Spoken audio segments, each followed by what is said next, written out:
再来看桃园中立伫半暝时阵呢，有34台乌多摆互人标杆甲杀互倒，警方查到一个姓林的女性，已经甲伊移送地检署侦办，也来提醒民众会破坏这别人的财物呢，上当时会关2档，拘役也是罚到15000块。规排的乌多摆拢互人杀倒伫咧涂骹，为目睭照后镜破去，为车卡被敲着伤。代志发生伫咧中立福州二街，受害车主看到这种情形，赶紧报警。因为我今天早上出来才发现这一排摩托车几乎都被推倒，我也是蛮惊讶的。对啊，第一次看到。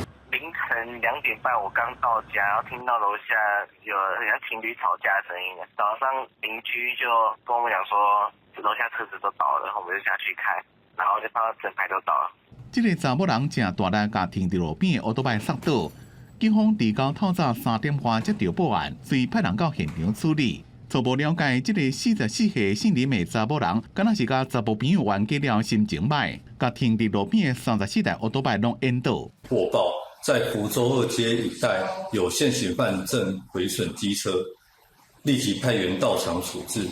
经了解，林女疑因心情不佳而推倒路旁约34辆机车。这件乌多摆互人恶意杀倒的事件，警方到场了，依照毁损罪嫌逮捕这个姓林的查某人，事后移送桃园地检署侦办，也通知受害车主到警局做笔录，同时提醒民众损害他人的财物，相当会当处2年以下有期徒刑、拘役，或者是15000块以下罚款。公司新闻采访报道。